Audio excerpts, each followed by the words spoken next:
Bonjour, amis hypersensibles, surdoués, atypiques, extraterrestres, HPE, HPI, ASPI, toutes ces personnes qui se sentent concernées par ces thèmes du je suis trop, je suis pas assez, je suis dérangeant, je ne parviens pas à m'adapter dans ce monde, je souffre continuellement de ne pas parvenir à m'intégrer ou de me sentir harcelée, critiquée, de ma différence, inadaptée. C'est à vous que je m'adresse aujourd'hui plus particulièrement, avec un thème qui m'est vraiment très précieux, et je pense que pour l'aborder, je vais probablement le faire en plusieurs étapes à travers peut-être 2-3 capsules, 2-3 vidéos, parce que le sujet est difficilement partageable, je sais pas comment le dire, de manière très très réduite, tant il est nouveau pour les esprits. Alors, j'espère que vous allez bien aujourd'hui. Je sais que quand on est comme nous, il y a des hauts et des bas, des jours avec et des jours sans, des yo-yo émotionnels à gogo, et que quand on est dans un jour down, c'est vraiment vraiment très très down. Et quand on est dans un jour up, c'est vraiment très très up. Et d'ailleurs, c'est ça qui dérange notre entourage la plupart du temps. En tout cas, aussi longtemps que nous n'avons pas, nous-mêmes, trouvé une direction et une intention à qui nous sommes sur la Terre. Donc, je dis bien une intention à qui nous sommes sur la Terre. Pourquoi je suis là, sur la Terre, et à quoi me sert cette hypersensibilité, ce si grand potentiel qui est le mien, qui peut s'étendre de très haut à très bas, de très passionné à perdre le goût à la vie, de vivre des souffrances très grandes et puis des joies incommensurables. À quoi tout cela peut-il bien servir? Parce que si je suis constituée comme ça, il doit évidemment y avoir une excellente raison, mais ça probablement ne m'en a-t-on jamais parlé. Alors je vais aborder ce sujet en commençant par parler de la définition de mon métier, en tout cas de celle que j'en ai fait, qui est révélatrice d'âme. Donc je suis Cindy Faway pour ceux qui ne me connaissent pas encore, et je suis entre autres révélatrice d'âme. Je fais ça à travers du coaching, à travers de l'art-thérapie, à travers de l'écriture, de la composition artistique, de la chanson, mais ce que mon âme est venue incarner sur cette terre, c'est de pouvoir accompagner, aider les autres âmes à venir elles-mêmes se révéler. Et pour cela, il fallait évidemment que je puisse me révéler à moi-même en priorité, ce qui a été la partie la plus contraignante de ma vie, et celle qui vous concerne en ce moment. Donc tout ce que vous vivez en ce moment de décalé, de souffrant, d'incompréhensible, de révoltant, d'injuste pour vous, correspond à toutes ces phases que j'ai moi aussi traversées et que traversent tous les êtres humains, mais plus particulièrement et beaucoup plus intensément tous les hypersensibles, toutes les personnes dites surdouées, tous les hauts potentiels, toutes les personnes plus atypiques, les Asperger, etc. Alors, pourquoi révéler les âmes? Eh bien voilà, là nous entrons en fait dans le vif du sujet. Nous sommes sur la Terre, et certains dans la spiritualité ont peut-être déjà entendu que nous expérimentions l'oubli. Pour certains, ça veut rien dire. Pour d'autres, ça commence à mijoter un petit peu dans la tête, à faire le tour des esprits. Mais avant de s'être reconnecté et révélé à l'âme que nous sommes, nous ne savons pas ce que c'est d'expérimenter l'oubli. Et c'est simplement d'être un être humain, de naître sur la Terre. Donc tous nous sommes issus d'un génome paternel et maternel, et nous nous définissons sur Terre à partir d'une famille, de notre identité humaine, mais pas à partir de notre identité d'âme. Et nous sommes une petite âme tout d'abord, une petite âme qui fait un chemin d'âme, c'est-à-dire qui évolue dans l'espace-temps et qui vit différentes incarnations sur Terre ou non. Et cette petite âme qui est venue s'incarner dans cette vie-ci, qui porte votre nom, votre prénom dans cette vie-ci, mais qui a son nom à elle, eh bien cette petite âme est venue avec une bonne raison. Et expérimenter l'oubli, c'est oublier que nous sommes une âme. Malheureusement, sur cette terre, quand on nous a parlé de l'âme, on a toujours fait un lien avec la mort. Et quoi de plus tétanisant, de terrorisant que de se reconnecter à son âme avec les informations qu'on nous a données, même inconsciemment, concernant cette éducation, ces anciennes éducations, entre autres religieuses, à la mort. Et alors, vous allez me dire, mais pourquoi reconnecter la conscience de mon âme? Eh bien, parce que c'est elle qui vous définit absolument. Ici, sur Terre, on nous éduque, on nous instruit, on nous met dans des écoles afin que nous apprenions nous intégrions des connaissances, nous apprenions un métier pour gagner de l'argent, pour gagner sa vie et pour vivre ou survivre tout au long d'une vie sans forcément un sens à la vie, excepté celui qu'on va mettre dans son métier ou dans ses valeurs, ses amitiés, etc.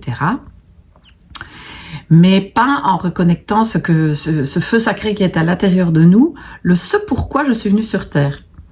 Et certains vont, soit par chance, soit par le fait de se rappeler ce qui vibre en eux et d'y être fidèle toute une vie, ou alors d'avoir des parents qui veillent à ça, ou d'avoir la chance de rencontrer des gens qui vont vraiment les écouter, les accueillir dans qui ils sont, les reconnaître, les aimer vraiment dans leurs différences, ce qui va leur permettre de se révéler peut-être plus tôt, ou en tout cas de faire un parcours de vie qui est quand même correspondant à celui de leur âme, sans forcément qu'ils en soient conscients. La plupart des autres qui expérimentent cet oubli de manière vraiment beaucoup plus intense, enfin l'oubli c'est l'oubli, donc c'est-à-dire vous portez en vous une mémoire, une conscience qui est oubliée de votre mental, c'est-à-dire votre mental n'y a plus accès. Parfois, quelquefois dans vos rêves, vous y avez accès, dans des méditations, dans des accompagnements thérapeutiques ou spirituels, vous retrouvez parfois quelques bribes de ces souvenirs de l'âme. D'ailleurs, ce sont souvent des moments très intenses, des moments qui font peur à la plupart des gens, parce que elles sont effectivement intimement corrélées à la mort. Ben oui, si je retrouve la mémoire d'une de mes vies parallèles, antérieures, peu importe comment on le dit, d'une expérience d'incarnation autre que celle-ci, ou de rencontrer dans le monde qui m'entoure des gens, des personnes, des âmes que je reconnais d'ailleurs, ou qui me reconnaissent d'une autre vie, et qui nous donnent ces sensations de déjà-vu, ou alors que j'ai des perceptions extrasensorielles où je vais percevoir des entités, des vibrations d'êtres, d'âmes qui ne sont pas sur ce plan de conscience-ci. Effectivement, si je ne suis pas éduquée, initiée à la chose, je peux vivre vraiment des terreurs énormes. Alors certaines personnes vivent avec ces dons depuis très tôt et sont très bien accompagnées. D'autres ont des perceptions extrasensorielles qu'ils traduisent, qu'ils interprètent d'une façon très souvent erronée, ou en tout cas associée à énormément de peur ou de tragédie, associée. Il suffit de regarder les films qu'on passe sur ces domaines à la télévision ou grand écran, cinéma. Ils traduisent bien la terreur, la plupart du temps, que l'être humain peut vivre par rapport à ces aspects qui font partie de la vie, mais qui sont intimement reliés à la mort, parce que effectivement le chemin de l'âme, c'est de passer, à nos yeux, à nous, de vie en mort, de mort en vie, et d'expérimenter ce chemin qui est comme le jour, la nuit, les saisons. En fait, c'est un cycle éternel qui permet voilà, à la vie de se régénérer. Il n'en est pas moins que cette âme, si elle traverse ces espaces-temps de vie, de jour, de nuit, c'est-à-dire de vie, de mort, c'est qu'elle reste bien vivante autant dans le jour que dans la nuit. Dans vos sommeils, vous restez vivant malgré que votre conscience mentale n'est plus là. Elle est ailleurs. Et beaucoup de personnes se souviennent d'où ils étaient, ou en tout cas une partie de leur temps pendant leur nuit. Donc ça veut bien dire que mon âme voyage, va parfois nous préparer des petits rendez-vous pour le lendemain. En tout cas, quand on commence à être conscient de cette âme qui est la nôtre, et qu'elle peut vraiment prendre corps entièrement avec mes choix quotidiens, son véhicule terrestre et aussi mon esprit, mon mental qui va alors pouvoir s'identifier progressivement à sa véritable identité, donc celle de qui il est, indépendamment de son identité terrestre. Alors ça peut paraître bizarre quand je dis indépendamment de son identité terrestre. Pourquoi? Parce que dans notre identité terrestre, nous nous identifions à nos apprentissages, d'abord à nos parents, à nos familles. Nous avons un besoin d'appartenance qui est souvent associé à un grand besoin de sécurité. Quand nous naissons, nous sommes minuscules, nous avons besoin de l'attention de nos parents, besoin que l'on s'occupe de nous, que l'on nous nourrisse. Nous ne sommes pas aptes à le faire par nous-mêmes, donc nous sommes des proies au danger, à tout danger qui pourrait passer, tel un petit animal qui naîtrait au milieu de la jungle et qui ne serait pas dans un terrier, dans un nid, avec un protecteur, en sécurité. Et cet instinct est en nous, et donc nous naissons et nous sommes dépendants, nous sommes intimement reliés à ces besoins de sécurité et d'appartenance dont nous avons beaucoup de mal à nous défaire par la suite, tout simplement parce que nous nous sommes habitués à ça et que nous nous sommes identifiés à ça. Et le fait de s'identifier à une peur, à un besoin d'appartenance ou de sécurité, le fait de s'y identifier, ça veut dire que nous installons dans notre programme le fait que nous sommes associés à cette identité, c'est-à-dire le qui je suis est ça. Et je me, inconsciemment, et c'est pour ça que ça reste longtemps, c'est parce que ça aussi, je ne l'ai pas associé consciemment, je l'ai associé inconsciemment. Inconsciemment, je crois que je suis cette peur, je crois que je suis ce besoin, je crois que je suis cette appartenance. Et vient ce moment-là, je suis la fille de, je suis la sœur de, et je suis la fille aussi qui est ces réactions qui suivent ces peurs. Alors, quand je dis ces réactions qui suivent ces peurs, je veux dire plutôt ces réactions qui sont conséquentes de ces causes que sont les peurs. Et étant donné que j'ai construit une vie entière à partir de ce phénomène d'appartenance et de besoin de sécurité, associés à des peurs de mourir, des peurs de ne pas être autonome, et donc cette incapacité et impossibilité d'être libre, je suis par défaut construit de survie et de résilience, c'est-à-dire d'une bataille pour vivre associée à ces bases qui étaient les miennes, quelles qu'elles soient. Et là, je vais revenir à ma révélation d'âme. Je suis cette petite âme qui est voyagée à travers le temps et l'espace et qui me suis incarnée. L'ayant oublié, je me suis réidentifiée à une personne terrestre indépendante de cette âme, c'est-à-dire comme si je n'étais pas cette âme, parce que parce que tous mes besoins vitaux en dépendaient, ce qui est tout à fait normal. Si j'oublie l'âme que je suis, je fais une expérience qui est uniquement terrestre. Mais je suis un petit être terrestre qui fait partie d'un univers entier et qui a besoin de connecter à cette mémoire de l'âme que je suis, donc de toutes mes connaissances innées, c'est-à-dire qui sont nées avec moi, que j'ai ramenées de cette expérience de l'âme que j'ai faite avant de venir m'incarner ici, ou que je suis toujours en train de faire dans des vies parallèles. Ça, c'est la petite définition pour ceux qui sont plus loin dans leur compréhension, ou peut-être dans leur expérience spirituelle. Parce qu'effectivement, quand on peut reconnecter, faire des reconnexions à la mémoire de son âme, on se rend compte qu'on peut vivre plusieurs choses dans plusieurs plans parallèles et s'enrichir de ces autres expériences, et peut-être aussi les libérer, les guérir et se rendre plus libre, plus enrichi aussi pour incarner cette vie sur Terre.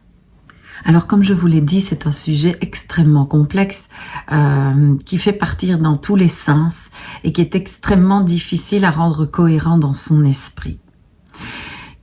Et là, je fais un lien avec la petite, le petit enfant qui est né, qui est vous, à l'intérieur de vous, et qui a dû survivre en ayant ce cerveau surdoué, hyper trop, hyper tout. Et effectivement, ne sauront peut-être me suivre, si vous y arrivez, que les hypersensibles, que les surdoués, que les extraterrestres. Pourquoi? Parce que nous avons effectivement en nous toute la corrélation et toutes les connexions à ces intelligences qui sont les nôtres et qui, rencontrées de manière terrestre, sont incompréhensibles et inacceptables. Elles n'en sont pas moins réelles. Et le fait de ne pas être reconnu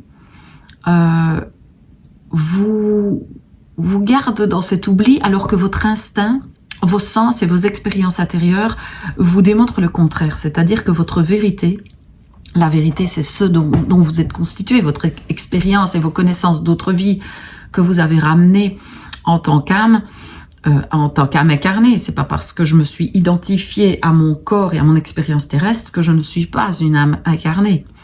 Mais si je ne donne pas le pouvoir à qui je suis à l'intérieur et à mes perceptions, c'est-à-dire que je le donne à l'extérieur et à ce que les autres traduisent de moi. Et si les autres me traduisent à partir de mon comportement résilient ou de survie, qui disent oui, tu es paresseux, tu ne fous rien, sous-entendu, pour eux, tu ne t'adaptes pas à la société dans laquelle tu es venu vivre. Tu ne t'adaptes pas à ce que nous te demandons. Tu ne vis pas à notre rythme. Tu n'intègres pas la connaissance que nous voulons t'inculquer, que nous voulons t'enseigner.